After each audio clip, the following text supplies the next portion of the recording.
Henner and Hito and Gracie here at the Gracie Jiu-Jitsu Academy in Torrance, California. We wanted to take a little bit of time to discuss an incident that recently surfaced on the internet via video, and it took place on December 1st, 2013, where essentially a fatal shooting took place that involved a Kansas City police officer and a suspect who, prior to the officer's arrival on the scene, the suspect had assaulted a cab driver, and when the officer tried to control the suspect, laid him on the ground and was controlling him using verbal commands and basic wrist control procedures, handcuffing procedures. The suspect was resisting arrest, and at one point the suspect essentially tried to get up, and in the officer's attempt to control the suspect, he lost his balance, ended up underneath him, and that's when the suspect began delivering some very aggressive strikes to the face, at which point the officer did what was absolutely necessary at that time to save his own life, which was to draw his firearm and to fire two gunshots to the torso of the subject, which ended up being fatal wounds when the suspect was pronounced dead at the hospital. It was a very, unfortunate incident, but there's a lot to take from this incident, so we'd like to discuss it today. If you haven't seen the footage, it's important that you do, so we're going to roll that now, and then we'll talk about it. Viewer discretion is certainly advised.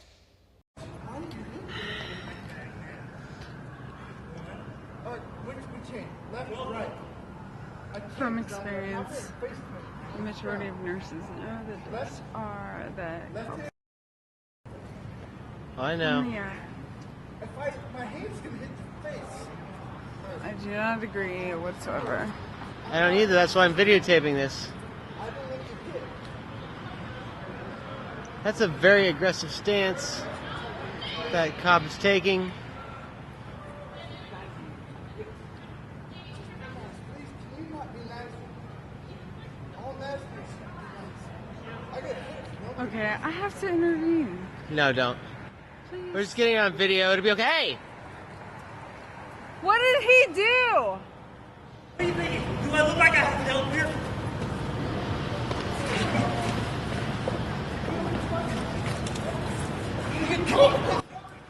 Hey, don't fight the cop. Don't fight Don't the cop. fight It's not the gonna cop. fight. Oh! Oh! Oh! Very intense video. We can't even begin to imagine how difficult it must be to take somebody's life. Our hearts go out to Officer Donald Hubbard and his family in the aftermath of this critical incident. The most important thing we have to take from this, when we analyze it from a defensive tactics perspective and a use of force perspective, is that police officers absolutely cannot allow themselves to be knocked out, knocked unconscious in the course of an altercation like this. And to clarify, and we know that law enforcement officers out there understand this, but to clarify for the general public, a police officer has several tools that are designed to be used to enforce the law. But when the officer is knocked out by a suspect, especially when the officer has no idea about the background of that suspect, when an officer gets knocked out, those tools are available for the taking, and they're available for the use of the suspect, not only against the officer to take the officer's life, but to take any other bystander's life who might be there as a witness, whom the suspect might not want to remain as a witness if they have warrants out for their arrest or whatever. We don't know. There are too many unknown variables, and as a result, the first and foremost priority for the officer is I cannot be incapacitated because the weapons become available. And the priority for the suspect is I have to incapacitate so I can get away. Yes. So it prevents a very challenging situation because the suspect knows that if they punch the officer gently or a few times and try to run, they're going to get chased and they're going to get tackled. So the conflict of objectives here, the officer has to stay conscious, the suspect has to knock the officer unconscious, has to incapacitate to some degree the officer, presents a situation where totally visible and apparent in a case like this, the officer had to rely on deadly force to neutralize the threat. Now, we'd like to talk a little bit about these positions and things that we teach in the Gracie Survival Tactics program that have been utilized already in many cases to essentially neutralize onslaught of aggressive strikes like these. And just to be clear, in showing these positions, in no way are we criticizing Officer Hubbard's actions on that December 1st incident. He did everything that was absolutely necessary to save his own life with the tools and training that he had.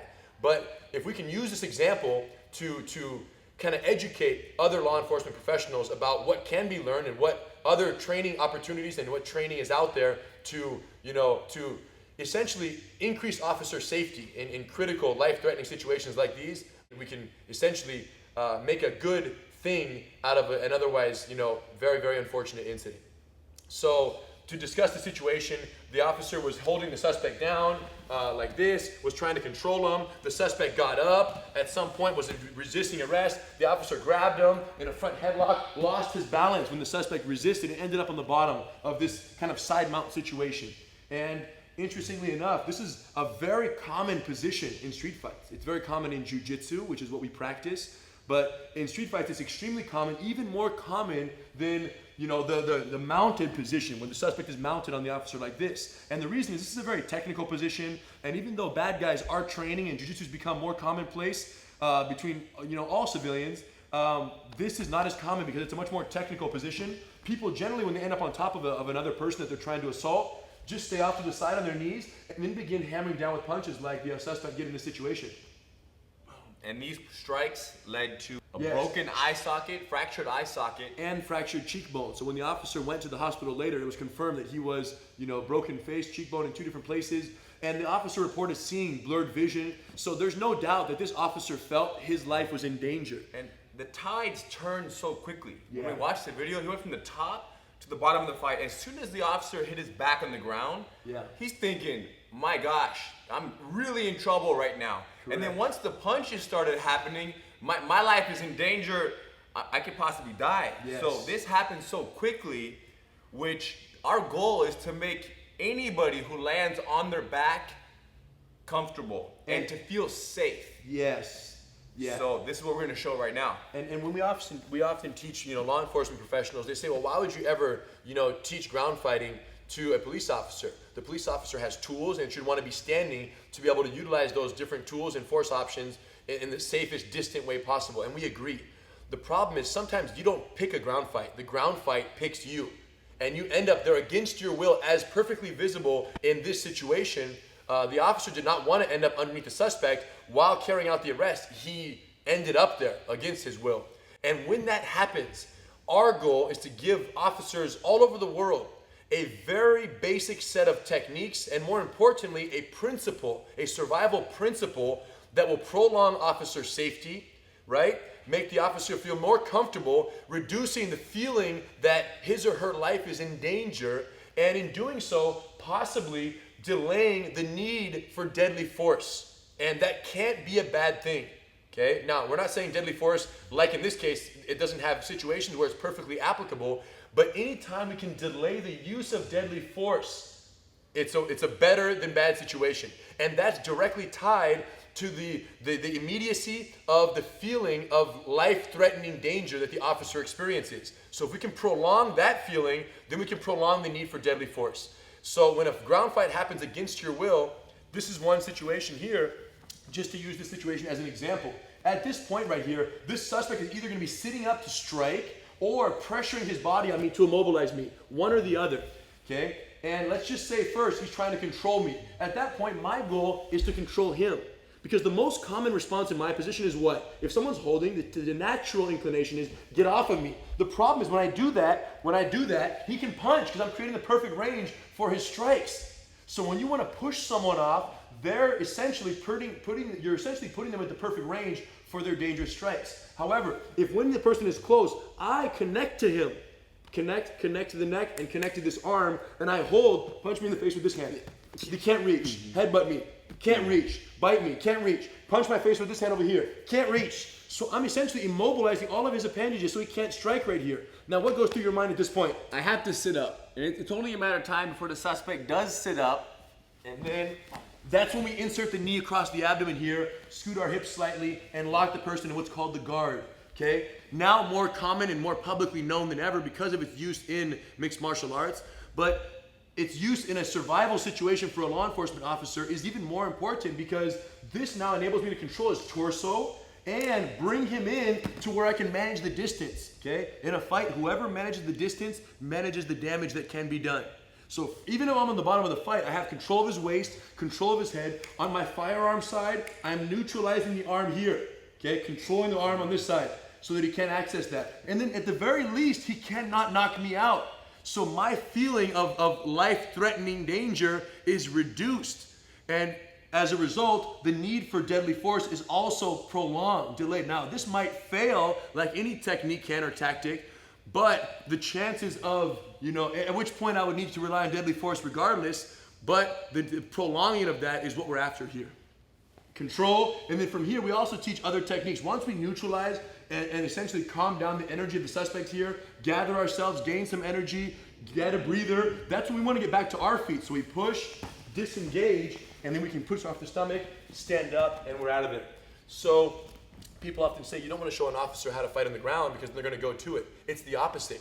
The more someone understands a ground fight, the more effectively they're able to escape from a ground fight and get back to their feet, where they can access their force options. So we teach officers how to fight on the ground so they never have to. That's the core principle there. In that situation, for example, the officer, in many cases, would want to escape from underneath. But what you did was ridiculous in the sense that you held the suspect close. Right. The suspect now started to fight to get away, which therefore did what? Created the same distance that the officer wanted in the first place. Yes. And once the space was created, then you filled the space and got the suspect away. Absolutely. And in a situation where the suspect is not trying to control me, but instead is sitting up, hammer-fisted up, is hitting from here, the risk, of course, of just staying here are plentiful. Number one, the strikes are here because I have no way of controlling the strikes. Number two, the weapon is accessible, okay, because he's here, he can easily grab. So in a situation like this, what we can do is easily brace the person's body and bring our legs into the equation, and then hip out, lock the person up. Once you introduce your legs, it's essentially having 4 arms controlling a person temporarily until you find the window of escape or, any other option to get back to your feet, or we can get up and push out. So if you're going to be on your back, you want to fight to put the person in your guard. If you have to be on your back, you want to utilize the guard. Of course, if you don't have to be on your back and the window opportunity presents itself, we get back to our feet, disengage, and utilize other force options. So it's very amazing because we are very well aware that law enforcement organizations around the country oftentimes only provide 4 or sometimes 8 hours if they're lucky of, ground fighting, ground survival, defensive tactics, hand-to-hand combat. It has many names. They only provide very limited 4 to 8 hours annually to their in-service agents and officers. And even though we think that is, much less than what is necessary, we have learned to modify the techniques, the concepts, and principles that we teach in Gracie Survival Tactics to where they can be useful in a smaller module, a 4-hour module, let's say, of information. And it was really cool because we recently had a GST instructor course in which one of our past graduates came back. His name is Curtis Smith. And Curtis said to us, and he told the rest of the people in the group as well, that he was able to teach the 4-hour GST module to his students. And one of the students subsequently utilized the techniques and was able to essentially defend himself in a situation, a physical altercation, and was successful in carrying out the arrest. And when Curtis got the report from the user said, Curtis, I forgot all the techniques. All I remembered was what you said. Manage the distance and you manage the damage. And his ability to manage the distance between him and the subject and the suspect in the situation allowed him to neutralize the dangerous strikes, which enabled him to carry out the arrest in the least violent way possible, okay? So what we're saying is techniques will come and go, but the principles, once understood, stay with you forever. And for many of you, just watching a video like this starts to already broaden your understanding of how this principle of distance management could save lives. And we certainly invite you to, learn more about GST, Gracie Survival Tactics. If we could give the gift, one gift to all law enforcement professionals everywhere in the world would be the ability to manage distance from all the inferior positions in the fight. Okay, being on top, things are going okay. It's when you end up on your back, when the suspect is on top of you, your ability to negate the punches, manage the distance, save energy, either till help arrives or until you get back to your feet. That single gift and that single contribution to law enforcement would be probably the greatest one we could give. Correct. So feeling safe. In worst case scenarios. In worst case scenarios. And we are doing just that. Yes. We're reaching many law enforcement agencies, the military, all over the world. They're doing it. So we're doing it. It's only growing. It's challenging because it's an instructor certification course. So an instructor from a particular department would come here or we would go there, certify an instructor, and that instructor would then teach the colleagues in that particular department. But it requires someone in the organization to take steps to adopt training ideas such as these. And we know, with the bureaucracy and the politics in different police departments, it's sometimes hard to make these critical changes. And better late than never. So anyone out there who is in a department or has a police officer contact that could benefit from techniques like these, if you have any questions or concerns or are interested in hosting or attending one of these courses, please check out GracieSurvivalTactics.com. If every law enforcement officer knew these distance management principles and these techniques, there would unquestionably be less deadly force incidences and allegations against the departments, and that can't be a bad thing. All right? Thank you guys for joining us. We'll see you in the next one.